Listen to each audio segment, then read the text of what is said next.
Chosen one, stop.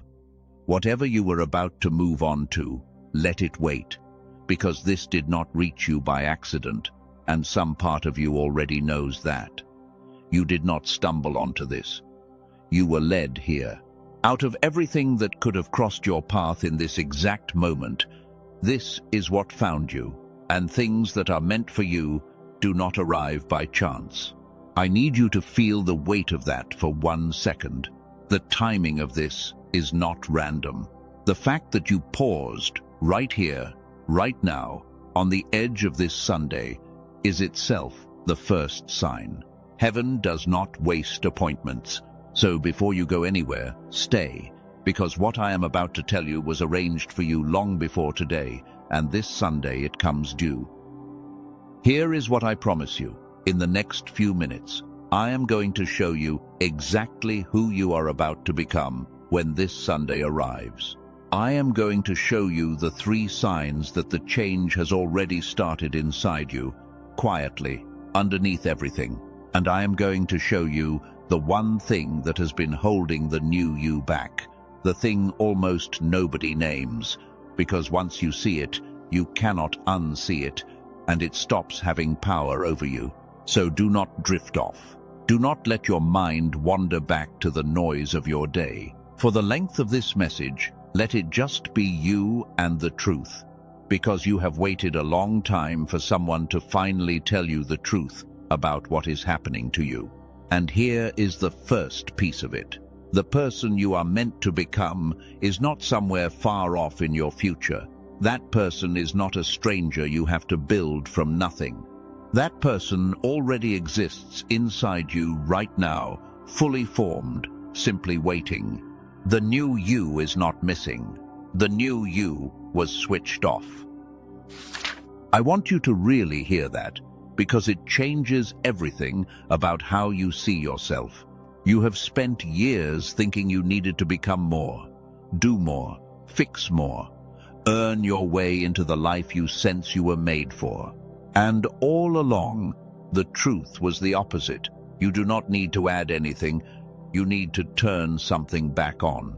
There is a brilliance in you that never quite reaches the surface. You know exactly what I mean. There is a capability you can feel, a sharpness, a knowing, a version of you that shows up in flashes and then disappears again before you can hold on to it. You have felt it in rare moments when everything lined up and suddenly you were clear, decisive, alive, and you thought to yourself, this is who I really am. Why can I not stay here?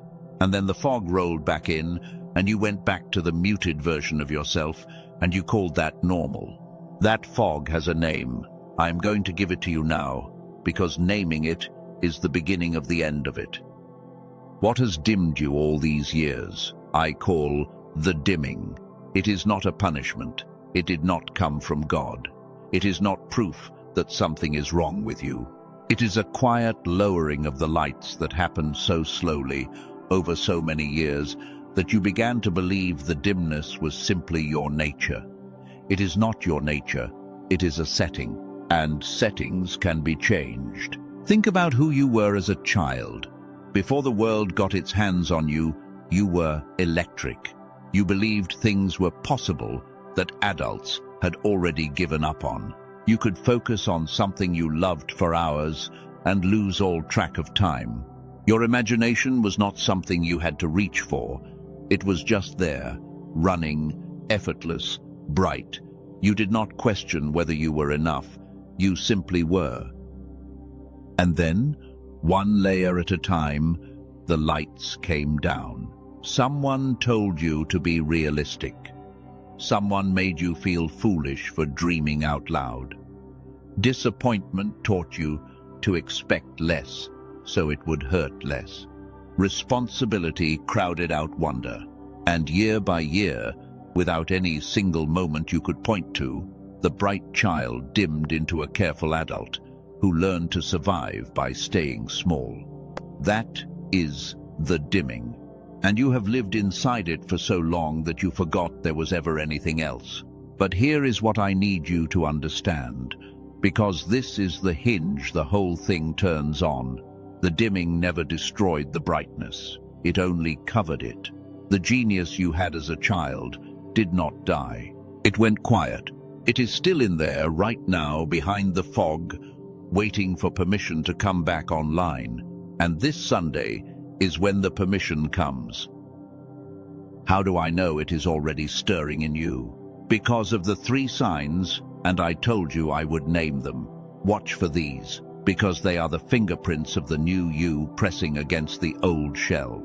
The first sign is the restlessness, that feeling that will not let you settle, no matter how good things look on paper. You have a life that should be enough, and something in you keeps whispering that this is not it, this is not all. You were made for more. Most people medicate that restlessness. They numb it, distract it, drown it out. But that restlessness is not a flaw. It is your real self refusing to stay buried. It is the brightness knocking on the inside of the wall. The second sign is the flashes, those rare moments of sudden clarity where, for no reason you can explain, the fog lifts and you can suddenly see, think, create, decide, and everything feels easy. And then it closes again. Those flashes are not random. They are previews. They are the switch flickering, showing you for a few seconds what life is like when the lights come back up. Your soul keeps giving you those glimpses so you do not forget who you actually are. The third sign is the grief you feel watching others, that quiet ache when you see someone walking boldly in the exact thing you know you were made for. It is not jealousy, even though it can feel like it. It is recognition. Part of you is looking at their life and saying, that was supposed to be me. I was built for that too. That ache is not there to torment you. It is there to remind you that the blueprint is still inside you, unbuilt but not lost.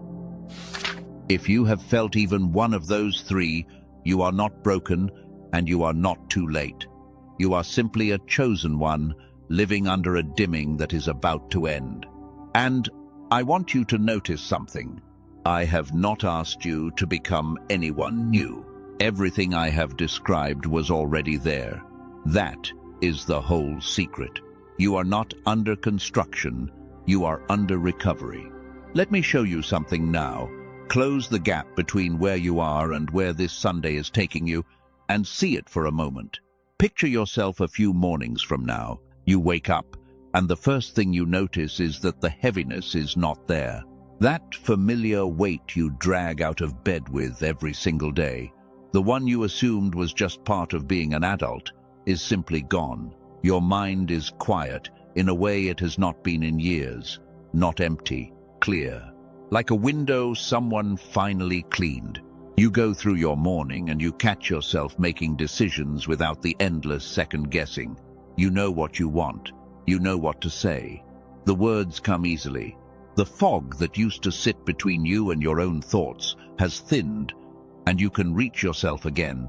And somewhere in the middle of that ordinary morning, it hits you. This is the person I always suspected was in here. This is who I am when the lights are up. That is not a fantasy. That is a memory of your future, and I am showing it to you now so that when it begins to arrive, you do not explain it away, because you will be tempted to. The dimmed mind does not trust good things. It looks for the catch. So I am telling you in advance, so that when the clarity comes, you let it stay. Now, let me answer the question that is probably rising in you right now. If the brightness never died, if it was only dimmed, then why has it stayed dimmed for so long? Why have all the things you tried not brought it back? You have read the books. You have tried to think positive. You have set the goals and made the plans and pushed through the discipline. And for a while things flicker, and then the fog returns, and you are back where you started, wondering what is wrong with you. Nothing is wrong with you. You have been trying to fix at the surface something that lives underneath. Positive thinking works on your thoughts, but the dimming did not happen in your thoughts. It happened deeper, in the wiring, in the very connection between the two halves of you that were meant to work as one. And you cannot think your way into rewiring what thinking cannot reach. That is why effort alone never held. You were pouring water on the leaves when the roots were dry. This is the part almost nobody tells you, so let it land. The two halves of your mind, the side that dreams and the side that builds, the side that feels and the side that reasons, were designed to move together in sync as one whole. That wholeness is where your genius lives, not in one side, in the union of both. And the dimming is, at its core, a disconnection. The two halves drifted apart. The bridge between them went quiet. And when the bridge goes quiet, you feel exactly what you have been feeling for years. Half awake, half alive, capable of so much more than you can seem to reach. Which means the way back is not more effort, it is reconnection. It is rebuilding the bridge so the two halves of you sync again and the whole of you comes back online at once. That is what this Sunday is really about. Not becoming someone new, reconnecting to the someone you already are. And there is a specific way that reconnection happens faster than you would believe, which is exactly the thread I told you I would pull. There is one more thing I have to tell you before we go further, and I am only going to touch it lightly for now, because it deserves its full moment later. A while back I came across the work of a neurologist, a real one, who spent his career studying why the human mind dims like this and, more importantly, what quietly reconnects it. What he found lines up with everything heaven has been trying to show you about this Sunday, almost word for word. I'm going to come back to it, because it is the missing piece that turns the switch the other way. Hold that thread. I promise I will pull it. Before I pull that thread all the way, I need to walk you back through how you got here, because you cannot fully receive what this Sunday offers until you understand the road that led you to it. Your story is not random either. The decline you have lived was not a series of accidents. It was a pattern, and once you see the pattern, you stop blaming yourself for it. It started, as it does for almost every chosen one, with a childhood that carried a spark other people noticed. Maybe they called you bright. Maybe they called you too much. Maybe they had no words for it and just felt it.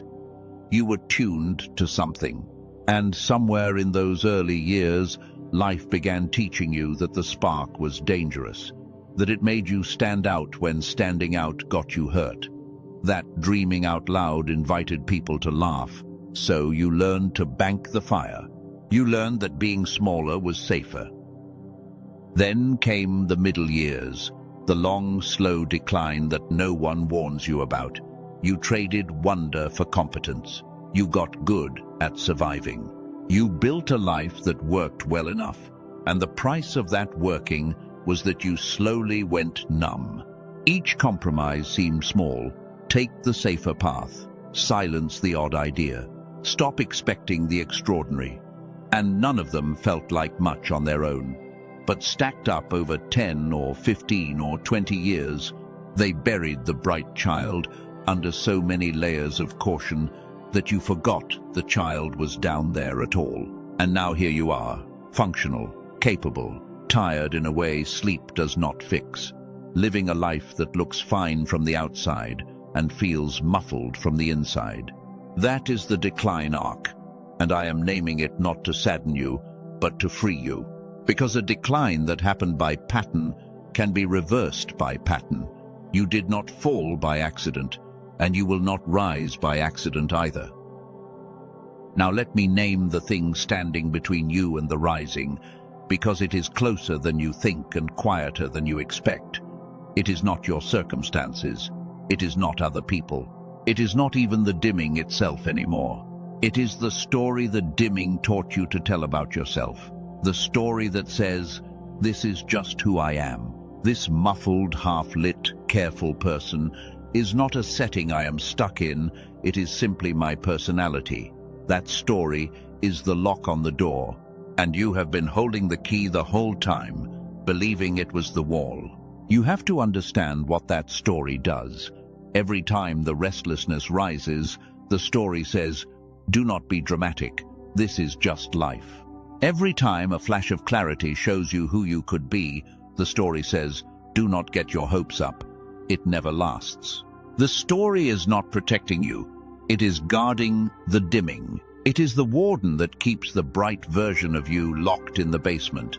And it does it in a voice that sounds like reason, like maturity, like being realistic. But there is nothing realistic about a chosen one convincing themselves they were made to stay small.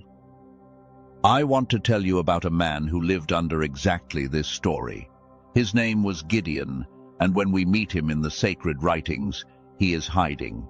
Literally hiding, threshing wheat in a winepress, crouched down low so his enemies would not find him and take the little he had. He saw himself as the least of the least, from the weakest family, the smallest one in it. That was his story. That was his dimming. And then a messenger of God shows up and calls him something that made no sense to the man he thought he was. Mighty warrior. Sit with that. Heaven did not address the frightened man crouching in the winepress. Heaven addressed the mighty warrior who was still switched off inside him. God spoke to who Gideon actually was underneath the dimming, not who he had shrunk into on top of it. And here is the part you must not miss. Gideon did not become a mighty warrior after he won.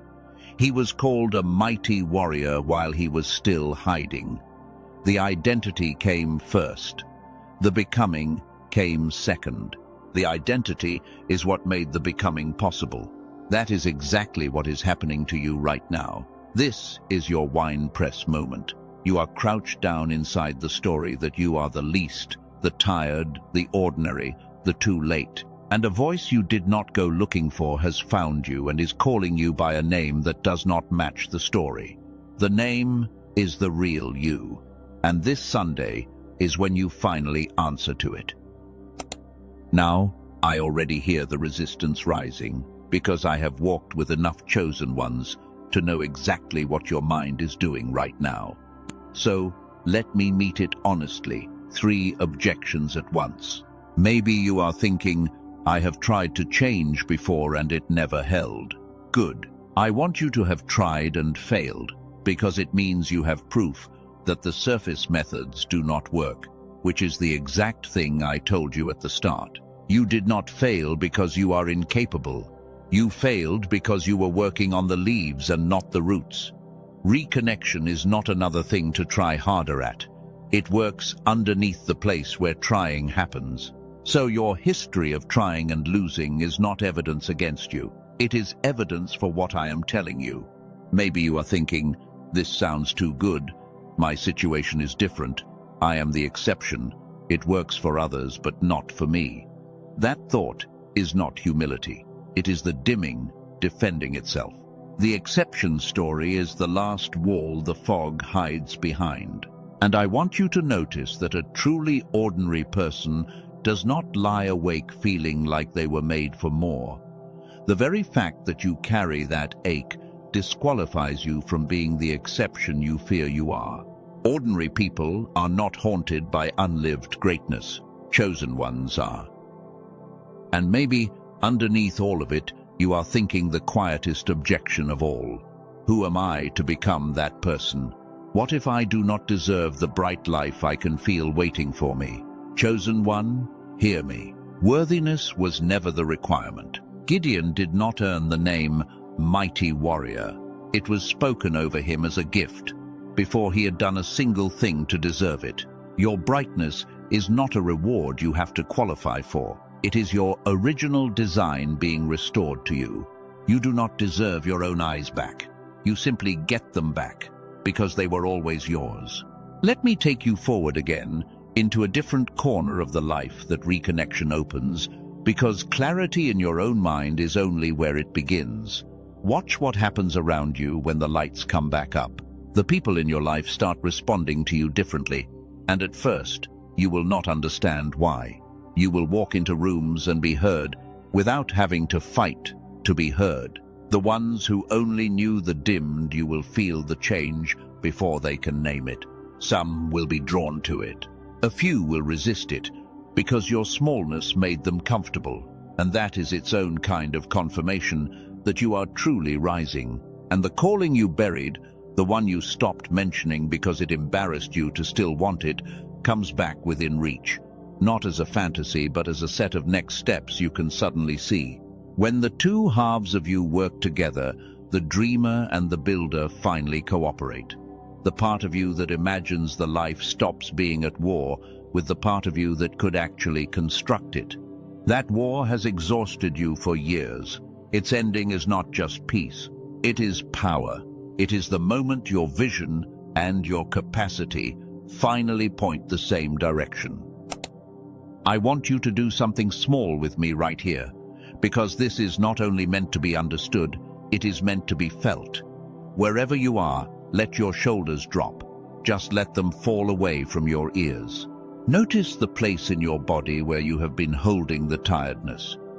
For most chosen ones, it sits in the chest or right behind the eyes. You do not have to fix it. Just put your attention there for a breath. And as you breathe out, let a little of the fog go with it. That small loosening you just felt, that is the switch remembering it can move. That is the first inch of reconnection, and you did it.